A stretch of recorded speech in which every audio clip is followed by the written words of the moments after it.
গল্পে স্বল্পে তরুণে আপনাদের স্বাগত। বাংলা সাহিত্য ভাণ্ডারে ছোট গল্পের সম্ভার অতুলনীয়। মণিমাণিক্য খচিত সেই সব ছোট গল্প নিয়েই আপনাদের সামনে আমি তরুণ।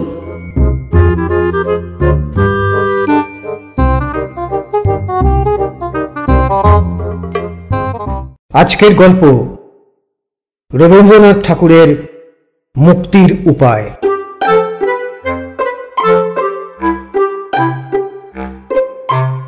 ফকিরচাঁদ বাল্যকাল হইতেই গম্ভীর প্রকৃতি। বৃদ্ধ সমাজে তাহাকে কখনোই বেমানান দেখাইত না। ঠান্ডা জল, হিম এবং হাস্য পরিহাস তাহার একেবারে সহ্য হইত না। একে গম্ভীর, তাহাতে বৎসরের মধ্যে অধিকাংশ সময়েই মুখমণ্ডলের চারিদিকে কালো পশমের গলাবন্ধ জড়াইয়া থাকাতে তাহাকে ভয়ঙ্কর উঁচু দরের লোক বলিয়া বোধ হইত। ইহার উপরে অতি অল্প বয়সেই তাহার ওষ্ঠাধর এবং গণ্ডস্থল প্রচুর গোঁপদাড়িতে আচ্ছন্ন হওয়াতে সমস্ত মুখের মধ্যে হাস্য বিকাশের স্থান আর তিলমাত্র অবশিষ্ট রহিল না। স্ত্রী হৈমবতীর বয়স অল্প এবং তাহার মন পার্থিব বিষয়ে সম্পূর্ণ নিবিষ্ট। সে বঙ্কিমবাবুর নোভেল পড়িতে চায় এবং স্বামীকে ঠিক দেবতার ভাবে পূজা করিয়া তাহার তৃপ্তি হয় না। সে একটুখানি হাসি খুশি ভালোবাসে এবং বিকচন্মুখ পুষ্প যেমন বায়ুর আন্দোলন এবং প্রভাতের আলোকের জন্য ব্যাকুল হয়, সেও তেমনি এই নবযৌবনের সময় স্বামীর নিকট হইতে আদর এবং হাস্যামোদ যথা পরিমাণে প্রত্যাশা করিয়া থাকে। কিন্তু স্বামী তাহাকে অবসর পাইলেই ভাগবত পড়ায়, সন্ধ্যাবেলায় ভগবদ্গীতা শোনায় এবং তাহার আধ্যাত্মিক উন্নতির উদ্দেশ্যে মাঝে মাঝে শারীরিক শাসন করিতেও ত্রুটি করে না। যেদিন হৈমবতীর বালিশের নিচে হইতে কৃষ্ণকান্তের উইল বাহির হয়, সেদিন উক্ত লঘু প্রকৃতি যুবতীকে সমস্ত রাত্রি অশ্রুপাত করাইয়া তবে ফকির ক্ষান্ত হয়। একে নোভেল পাঠ, তাহাতে আবার পতিদেবকে প্রতারণা। যা হোক, অবিশ্রাম আদেশ, অনুদেশ, উপদেশ, ধর্মনীতি এবং দণ্ডনীতির দ্বারা অবশেষে হৈমবতীর মুখের হাসি, মনের সুখ এবং যৌবনের আবেগ একেবারে নিষ্কর্ষণ করিয়া ফেলিতে স্বামী দেবতা সম্পূর্ণ কৃতকার্য হইয়াছিলেন। কিন্তু অনাসক্ত লোকের পক্ষে সংসারে বিস্তর বিঘ্ন। পরে পরে ফকিরের এক ছেলে এক মেয়ে জন্মগ্রহণ করিয়া সংসার বন্ধন বাড়িয়া গেল। পিতার তাড়নায় এত বড় গম্ভীর প্রকৃতির ফকিরকেও আপিসে আপিসে কর্মের উমেদারিতে বাহির হইতে হইল। কিন্তু কর্ম জুটিবার কোনো সম্ভাবনা দেখা গেল না। তখন সে মনে করিল, বুদ্ধদেবের মতো আমি সংসার ত্যাগ করিব। এই ভাবিয়া একদিন গভীর রাত্রে ঘর ছাড়িয়া বাহির হইয়া গেল। মধ্যে আরেকটি ইতিহাস বলা আবশ্যক। নবগ্রামবাসী ষষ্ঠীচরণের এক ছেলে, নাম মাখনলাল, বিবাহের অনতিবিলম্বে সন্তানাদি না হওয়াতে পিতার অনুরোধে এবং নূতনত্বের প্রলোভনে আরেকটি বিবাহ করেন।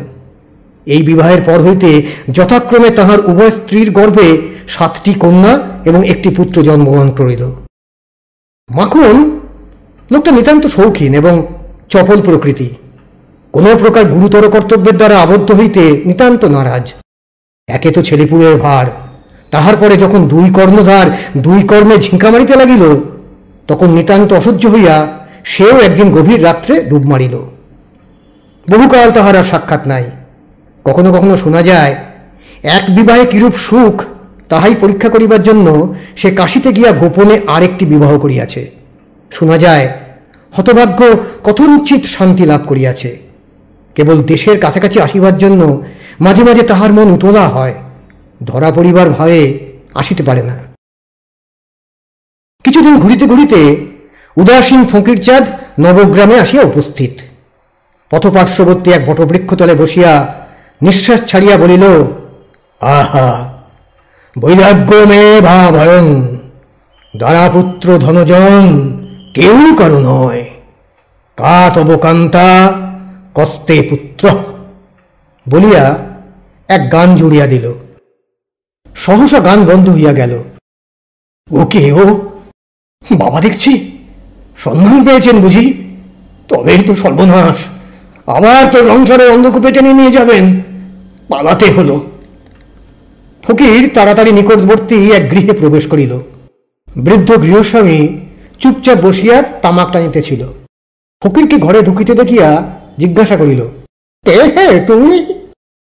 বাবা, আমি সন্ন্যাসী। সন্ন্যাসী? দেখি দেখি বাবা, আলোতে এসো দেখি।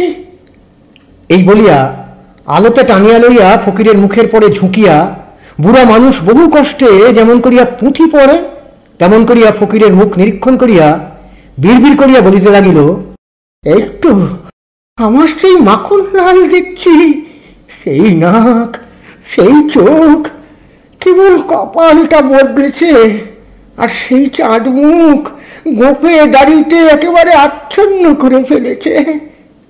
বলিয়া বৃদ্ধ সস্নেহে ফকিরের শ্মশ্রুল মুখে দুই একবার হাত বুলাইয়া লইল এবং প্রকাশ্যে কহিল, বাবা, মাখন।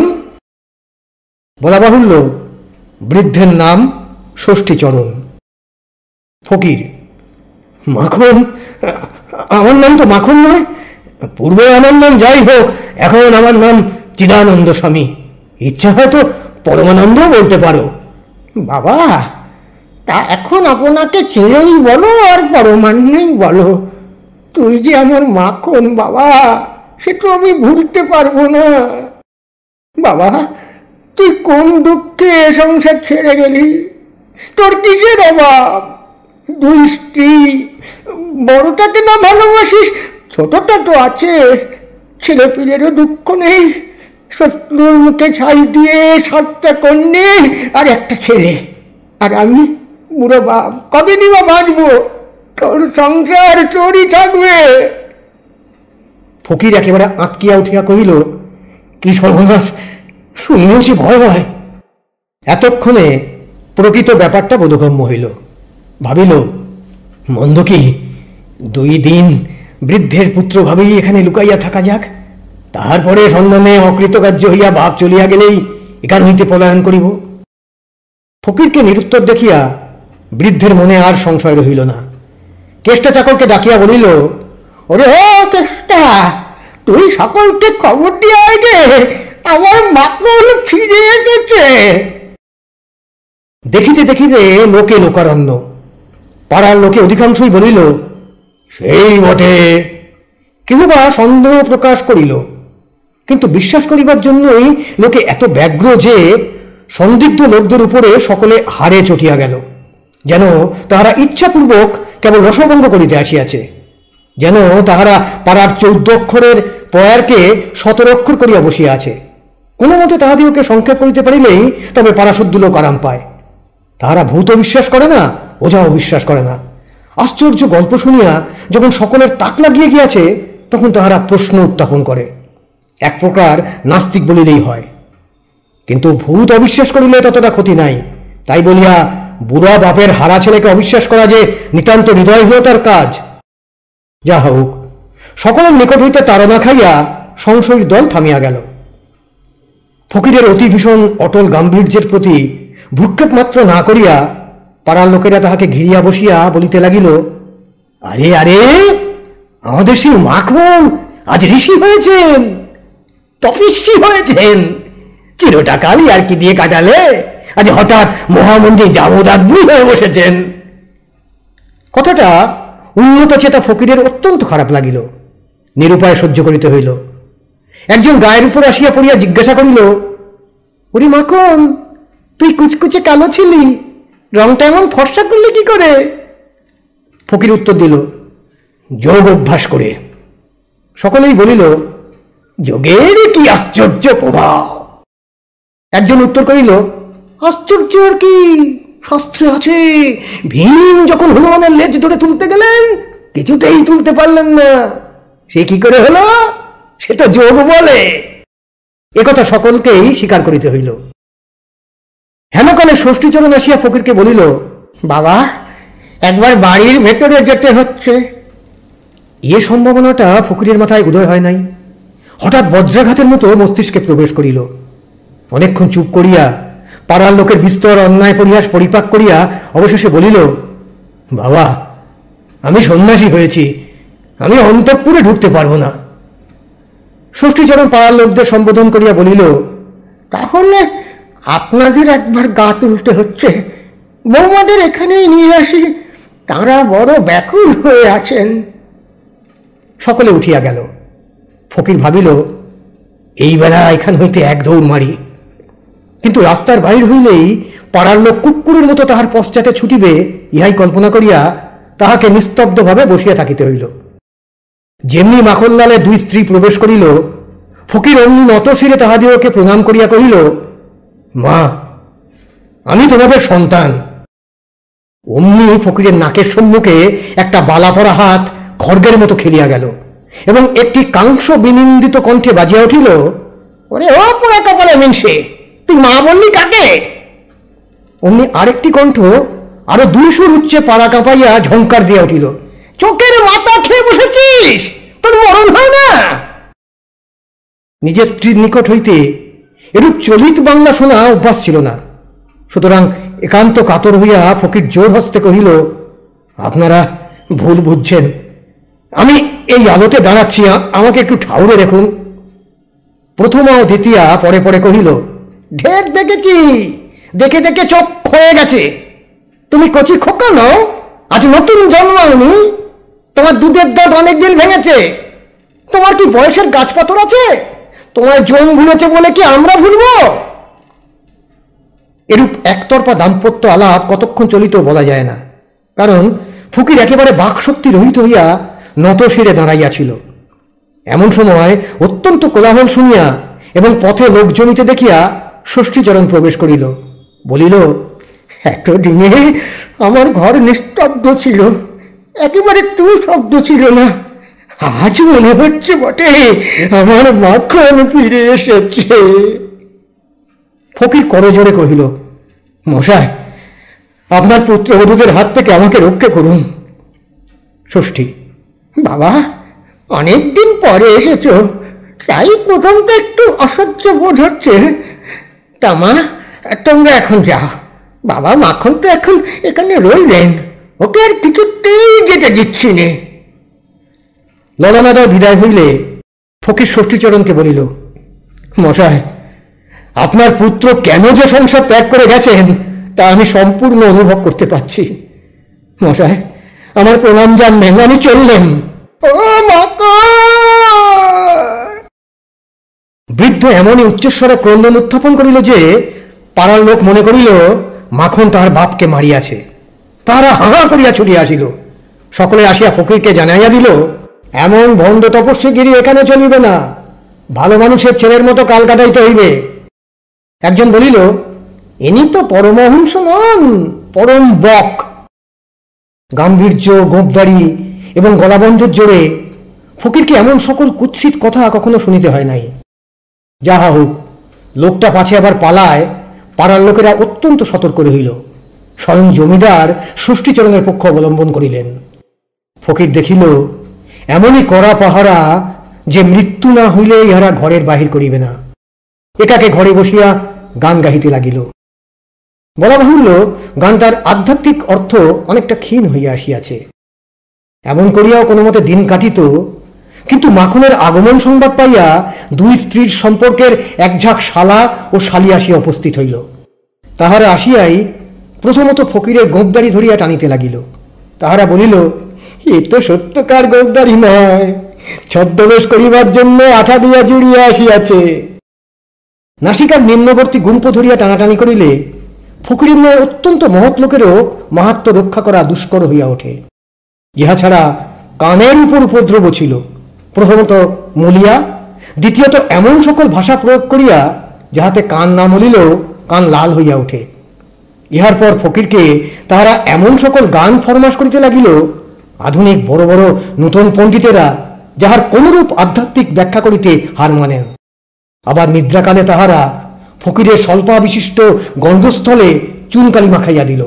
আহারকালে কিশোরের পরিবর্তে কচু, ডাবের জলের পরিবর্তে হুঁকার জল, দুধের পরিবর্তে পিঠালি গোলার আয়োজন করিল। পিঁড়ার নিচে সুপারি রাখিয়া তাহাকে আছাড় খাওয়াইল, লেজ বানাইল এবং সহস্র প্রচলিত উপায়ে ফকিরের অভ্রবেদী গাম্ভীর্য ভূমিসাৎ করিয়া দিল। ফকির রাগিয়া, ফুলিয়া, ফাঁপিয়া, ঝাঁকিয়া, হাঁকিয়া কিছুতেই উপদ্রবকারীদের মনে ভীতির সঞ্চার করিতে পারিল না। কেবল সর্বসাধারণের নিকট অধিকতর হাস্যাস্পদ হইতে লাগিল। ইহার উপরে আবার অন্তরাল হইতে একটি মিষ্ট কণ্ঠের উচ্চহাস্য মাঝে মাঝে কর্ণগোচর হইত। সেটা যেন পরিচিত বলিয়াই ঠেকিত এবং মন দ্বিগুণ অধৈর্য হইয়া উঠিত। পরিচিত কণ্ঠ পাঠকের অপরিচিত নহে, এইটুকু বলিলেই যথেষ্ট হইবে যে ষষ্ঠীচরণ কোনো এক সম্পর্কে হৈমবতীর মামা। বিবাহের পর শাশুড়ির দ্বারা নিতান্ত নিপীড়িত হইয়া পিতৃমাতৃহীনা হৈমবতী মাঝে মাঝে কোনো না কোনো কুটুম্ব বাড়িতে আশ্রয় গ্রহণ করিত। অনেকদিন পরে সে মামার বাড়ি আসিয়া নেপথ্য হইতে এক পরম কৌতুকাবহ অভিনয় নিরীক্ষণ করিতেছে। তৎকালে হৈমবতীর স্বাভাবিক রঙ্গপ্রিয়তার সঙ্গে প্রতিহিংসা প্রবৃত্তির উদ্রেক হয়েছিল কিনা চরিত্র তত্ত্বজ্ঞ পণ্ডিতেরা স্থির করিবেন, আমরা বলিতে অক্ষম। ঠাট্টার সম্পর্কীয় লোকেরা মাঝে মাঝে বিশ্রাম করিত, কিন্তু স্নেহের সম্পর্কীয় লোকেদের হাত হইতে পরিত্রাণ পাওয়া কঠিন। 7 মেয়ে এবং 1 ছেলে তাহাকে এক দণ্ড ছাড়ে না। বাপের স্নেহ অধিকার করিবার জন্য তাহাদের মা তাহাদিওকে অনুক্ষণ নিযুক্ত রাখিয়াছিল। 2 মাথার মধ্যে আবার রেশারেশি ছিল। উভয়েরই চেষ্টা যাহাতে নিজের সন্তানই অধিক আদর পায়। উভয়ই নিজ নিজ সন্তানদিগকে সর্বদাই উত্তেজিত করিতে লাগিল। 2 দলে মিলিয়া পিতার গলা জড়াইয়া ধরা, কোলে বসা, মুখচুম্বন করা প্রভৃতি প্রবল স্নেহব্যক্তি কার্যে পরস্পরকে জিতিবার চেষ্টা করিতে লাগিল। বলা বাহুল্য, ফকির লোকটা অত্যন্ত নির্লিপ্ত স্বভাব, নইলে নিজের সন্তানদের অকাতরে ফেলিয়া আসিতে পারিত না। শিশুরা ভক্তি করিতে জানে না, তাহারা সাধুত্বের নিকট অভিভূত হইতে শিখে নাই। এই জন্য ফকির শিশু জাতির প্রতি তিলমাত্র অনুরক্ত ছিলেন না। তাহাদিগকে তিনি কীট পতঙ্গের ন্যায় দেহ হইতে দূরে রাখিতে ইচ্ছা করিতেন। সম্প্রতি তিনি অহরহ শিশু পঙ্গপালে আচ্ছন্ন হইয়া বর্জয়ী অক্ষরের ছোট বড় নোটের দ্বারা আদ্য প্রান্ত সমাকীর্ণ ঐতিহাসিক প্রবন্ধের ন্যায় শোভমান হইলেন। তাহাদের মধ্যে বয়সের বিস্তর তারতম্য ছিল এবং তাহারা সকলেই কিছু তাহার সহিত বয়প্রাপ্ত সভ্যজনতনিত ব্যবহার করিত না। শুদ্ধসূচি ফকিরের চক্ষে অনেক সময় অশ্রুর সঞ্চার হইত এবং তাহা আনন্দাশ্রু নহে। পরের ছেলেরা যখন নানা সুরে তাহাকে বাবা বাবা করিয়া ডাকিয়া আদর করিত, তখন তাহার সাংঘাতিক পাশব শক্তি প্রয়োগ করিবার একান্ত ইচ্ছা হইত, কিন্তু ভয়ে পারিতেন না। মুখ চক্ষু বিকৃত করিয়া চুপ করিয়া বসিয়া থাকিতেন। অবশেষে ফকির মহা চেঁচামেচি করিয়া বলিতে লাগিল, আমি যাবই, দেখি আমাকে কে আটক করিতে পারে। তখন গ্রামের লোক এক উকিল আনিয়া উপস্থিত করিল। উকিল আসিয়া কহিল, জানেন আপনার 2 স্ত্রী? ফকির, আগে এখানে এসে প্রথম জানলুম। উকিল, আর আপনার 7 মেয়ে 1 ছেলে, তার মধ্যে 2টি মেয়ে বিবাহযোগ্যা? ফকির, আগে আপনি আমার চেয়ে ঢের বেশি জানেন দেখতে পাচ্ছি। উকিল, আপনার এই বৃহৎ পরিবারের ভরণ পোষণের ভার আপনি যদি না নেন, তবে আপনার অনাথিনী 2 স্ত্রী আদালতের আশ্রয় গ্রহণ করবেন, পূর্বে হতে বলে রাখলুম। ফকির সবচেয়ে আদালতকে ভয় করিত। তাহার জানা ছিল উকিলেরা জেরা করিবার সময় মহাপুরুষদিগের মান মর্যাদা গাম্ভীর্যকে খাতির করে না, প্রকাশ্যে অপমান করে এবং খবরের কাগজে তাহার রিপোর্ট বাহির হয়। ফকির অশ্রুসিক্ত লোচনে উকিলকে বিস্তারিত আত্মপরিচয় দিতে চেষ্টা করিল। উকিল তাহার চাতুরীর, তাহার উপস্থিত বুদ্ধির, তাহার মিথ্যা গল্প রচনার অসাধারণ ক্ষমতার ভুয়ো ভুয়ো প্রশংসা করিতে লাগিল। শুনিয়া ফকিরের আপন হস্তপদ দংশন করিতে ইচ্ছা করিতে লাগিল। ষষ্ঠীচরণ ফকিরকে পুনশ্চ পলায়নরত দেখিয়া শোকে অধীর হইয়া পড়িল। পাড়ার লোকে তাহাকে চারিদিকে ঘিরিয়া অজস্র গালি দিল এবং উকিল তাহাকে এমন শাসাইল যে তাহার মুখে আর কথা রহিল না। ইহার উপর যখন 8 জন বালক বালিকা গাঢ় স্নেহে তাহাকে চারিদিকে আলিঙ্গন করিয়া ধরিয়া তাহার শ্বাসরোধ করিবার উপক্রম করিল, তখন অন্তরালাস্থিত হৈমবতী হাসিবে কি কাঁদিবে ভাবিয়া পাইল না। ফকির অন্য উপায় না দেখিয়া ইতিমধ্যে নিজের পিতাকে একখানা চিঠি লিখিয়া সমস্ত অবস্থা নিবেদন করিয়াছিল। সেই পত্র পাইয়া ফকিরের পিতা হরিচরণবাবু আসিয়া উপস্থিত। পাড়ার লোক, জমিদার এবং উকিল কিছুতেই দখল ছাড়ে না। এ লোকটি যে ফকির নহে মাখন, তাহারা তাহার সহস্র অকাট্য প্রমাণ প্রয়োগ করিল। এমনকি যে ধাত্রী মাখনকে মানুষ করিয়াছিল সেই বুড়িকে আনিয়া হাজির করিল। সে কম্পিত হস্তে ফকিরের চিবুক তুলিয়া ধরিয়া মুখ নিরীক্ষণ করিয়া তাহার দাড়ির উপরে দরবিগলিত ধারায় অশ্রুপাত করিতে লাগিল। যখন দেখিল তাহাতেও ফকির রাস মানে না, তখন ঘোমটা টানিয়া দুই স্ত্রী আসিয়া উপস্থিত হইল। পাড়ার লোকেরা শশব্যস্ত হইয়া ঘরে বাহিরে চলিয়া গেল। কেবল দুই বাপ, ফকির এবং শিশুরা ঘরে রহিল। দুই স্ত্রী হাত নাড়িয়া নাড়িয়া ফকিরকে জিজ্ঞাসা করিল, কোন চুলোয় জমের কোন দুয়ারে যাবার ইচ্ছে হয়েছে? ফকির তাহা নির্দিষ্ট করিয়া বলিতে পারিল না, সুতরাং নিরুত্তর হইয়া রহিল। কিন্তু ভাবে যেরূপ প্রকাশ পাইল, তাহাতে জমের কোন বিশেষ দ্বারের প্রতি তাহার যে বিশেষ পক্ষপাত আছে এরূপ বোধ হইল না। আপাতত যে কোনো একটা দ্বার পাইলেই সে বাঁচে, কেবল একবার বাহির হইতে পারিলেই হয়। তখন আরেকটি রমণী মূর্তি গৃহে প্রবেশ করিয়া ফকিরকে প্রণাম করিল। ফকির প্রথমে অবাক, তাহার পরে আনন্দ উৎফুল্ল হইয়া উঠিয়া বলিল, হে যে হৈমবতী! নিজের অথবা পরের স্ত্রীকে দেখিয়া এত প্রেম তাহার চক্ষে ইতিপূর্বে কখনো প্রকাশ পায় নাই। মনে হইল মূর্তিমতী মুক্তি স্বয়ং আসিয়া উপস্থিত। আরেকটি লোক মুখের উপর শালমুড়ি দিয়া অন্তরাল হইতে দেখিতেছিল। তাহার নাম মাখনলাল। একটি অপরিচিত নিরীহ ব্যক্তিকে নিজ পদে অভিষিক্ত দেখিয়া সে এতক্ষণ পরম সুখানুভব করিতেছিল। অবশেষে হৈমবতীকে উপস্থিত দেখিয়া বুঝিতে পারিল উক্ত নিরপরাধ ব্যক্তি তাহার নিজের ভগ্নিপতি। তখন দয়া পরতন্ত্র হইয়া ঘরে ঢুকিয়া বলিল, না, আপনার লোককে এমন বিপদে ফেলা মহাপাতক। দুই স্ত্রীর প্রতি অঙ্গুলি নির্দেশ করিয়া কহিল, এ আমারই দড়ি, আমারই কলসি। মাখনলালের এই অসাধারণ মহত্ব বীরত্বে পাড়ার লোক আশ্চর্য হইয়া গেল।